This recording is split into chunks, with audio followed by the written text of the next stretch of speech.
আমার একটা খালাতো বোন ছিল। ওই খালাতো বোনটা দেখতে এত সুন্দরী ছিল, এত আকৃষ্ট ছিলাম। আমার একটা খালাতো বোন ছিল। ওই খালাতো বোনটা দেখতে এত সুন্দরী ছিল, এত অপূর্ব তার চেহারা। আমি তার চেহারা দেখে আমি পাগল হয়ে গিয়েছিলাম। আমি তাকে প্রস্তাব দিলাম, প্রেমের প্রস্তাব। ও বোন রে, তুই আমার সঙ্গে কি আমার মনের বাসনাটা কি তুই মেটাতে পারবি না? তোর সঙ্গে আমার গোপনে কিছু কথা হবে, তোর সঙ্গে আমার আদান প্রদান হবে, মিলন হবে। তোর শরীরটা কি আমাকে দিবি কি না বল। এবার খালাতো বোন বলছে, ভাই রে খবরদার নোংরা কথা বলো না, এটা আমি তোমার সঙ্গে এই অন্যায় কাজ করতে পারি না, বরং আমি আল্লাহকে ভয় করি। এটা আমার স্বামীর জন্য আমি হেফাজতে রেখেছি, একমাত্র আমার স্বামীর অধিকার। আমি যে না ব্যভিচারে লিপ্ত হতে চাই না। খালাতো ভাই বলছে, কবে পাবো, কবে পাবো, কি করে ফুসলাবো ওকে? এখন ফুসলাবেও, ফুসলে ওর সঙ্গে শারীরিক সম্পর্ক করবে, কিন্তু কোনো পথ খুঁজে পাই না। আমাদের ইয়ং পোলাপান যেমন ফুসলাচ্ছে, হবে ও মেয়ে মাল খুব ভালো, নাম্বারটা দিবি, যা তোকে হোটেলে বিরিয়ানি খাইয়ে দেবো, খালি নাম্বারটা জড়ো করে দে। কত যে ওর সুরসুরি উঠেছে, এখন নাম্বার লিবে দে, ওকে পটাবে। নাম্বার যতক্ষণ পর্যন্ত না লিবে আর ততক্ষণ পর্যন্ত আর শান্তি নাই, যে নাম্বারটা লিব তারপর কোন কথা আছে। মাথায় খারাপ। এবার নাম্বারটা কি করে লিব? তো বলছে যে নাম্বার কি করে লিবি? তো ওর একটা খালাতো বহিন আহে, বুঝলি, ওর সঙ্গে আমার সম্পর্ক আছে, ওয়াকিতে কাজ হয়নি। তখন ওর সঙ্গে লিঙ্ক লাগিয়ে বলছে, হ্যাঁ তোর ওটা বান্ধবী হয়, সিউটি তোর কে হয়? বলছে বান্ধবী। তো ওর নাম্বারটা তোর কাছে আছে? বলছে নেই, মানে আছে। তো দিবি? নিয়ে নিল। আবার নিয়ে ও আবার রাতে কল করবে। এখন একদিন গেল, 2 দিন গেল, 3 দিন করতে করতে করতে ঠিক লেগে যাচ্ছে। আল্লাহকে বলে আর ভয় নেই, যে লাগলো তো লাগলো, সম্পর্ক সৃষ্টি হয়ে গেল। আর বাপ মায়ের খেয়াল নাই, যে বাপ মা ছেলেরা যে কি করছে, আওয়ারা জিন্দেগি করছে না প্রকৃত পড়াশোনা করছে, এ খোঁজ কিন্তু আর নেই। হালাত খুব খারাপ। হাজি, আজকালকার কলেজের পড়াশোনাগুলো পড়াশোনা। আর আপনাদের এইদিকে কি, এটা উত্তর দিনাজপুর কি ডিস্ট্রিক্ট পড়ছে আপনাদের? দিনাজপুর নাকি? আপনাদের দিকে মনে হয় কলেজে ভালো পড়াশোনা হয় নাকি? আমাদের মুর্শিদাবাদে পড়াশোনা লয়, নিজের ইচ্ছা মতন শিক্ষকের সামনে মোবাইল ঘাটছে গো। কোন কলেজ এগুলা? তার নাকি বলে দামি, বলে কলেজের নাম বলে খুব হাই কোয়ালিটি, মাদ্রাসার ধারে কাছে যেতে পারবি না। আমাদের মুর্শিদাবাদ যদি এখন ঢুকেন নেটওয়ার্ক পাবেন না। মুর্শিদাবাদ ঢুকেন তো আপনি নেট চালাতে পাবেন না। কেন?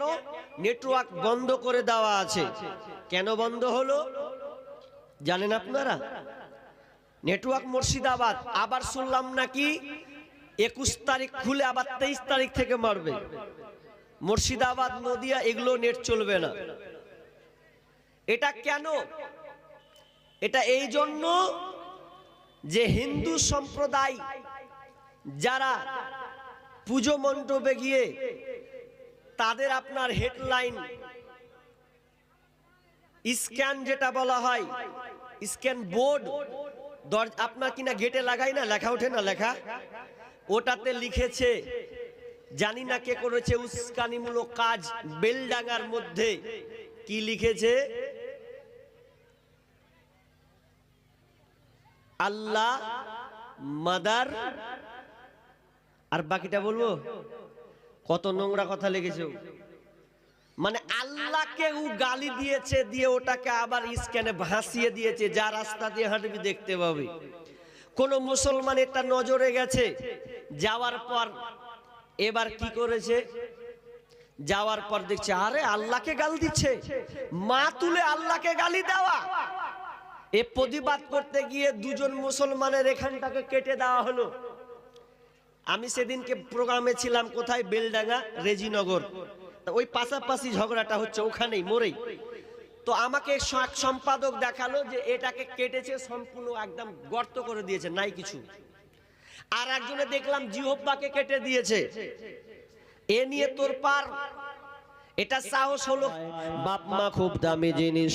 বিষ্ণবী বলছেন তোমার বাপ মা হচ্ছে জান্নাত এবং জাহান্নাম। ক্বালা জান্নাতুকা ওয়া নারুকা, তোমার মা জান্নাত এবং জাহান্নাম।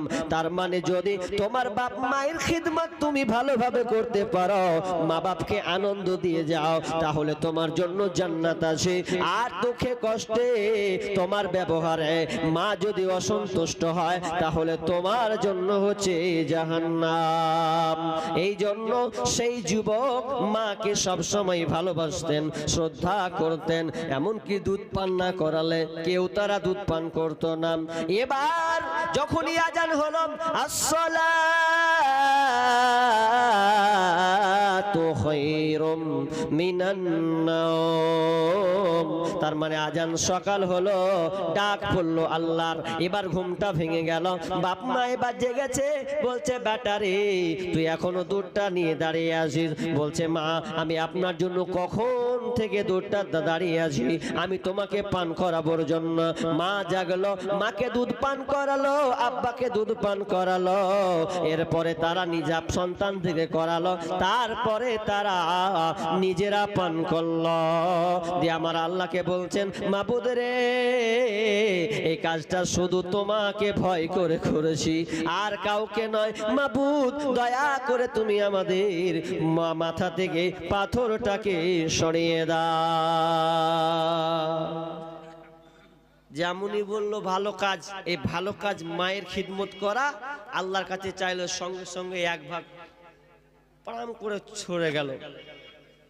যেমন চললো, সূর্যের আলো পড়লো, কিরণ এলো, কিন্তু বের হওয়া যে যাবে না, এক ভাগ সরেছে। এবার প্রথম বন্ধু বলছে আরে ভাই তোরা কি ভালো কাজ করিস নি, চা আল্লাহর কাছে বিনিময় চা। কি ভালো কাজ? দ্বিতীয় বন্ধু বলছে ভাই আমিও জীবনে একটা ভালো কাজ করেছি, আমার কাজ ছিল কুকর্ম, খারাপ কাজ করা। এই খারাপ কাজ করা আমার খুব অভ্যাস ছিল, কিন্তু আমি খারাপ কাজ থেকে ছেড়ে দিয়েছি। কিভাবে সেটা হয়েছে? লোকটি বন্ধু বলছে আমি এত খারাপ ছিলাম, মেয়েদের প্রতি আমি এতটা আকৃষ্ট ছিলাম, জীবনারিন জীবনটা দিয়া ঘুমের মাঝে মাকে দেখে, ঘুমের মাঝে মাকে দেখে কেন্দে কই বুক ভাসাইয়া, ও আমার প্রাণের মা, মা গো মা কোথায় গেলে মোরে ছাড়িয়া, জনম দুঃখী ইয়াতিম আমি চাই না কেহ ফিরিয়া।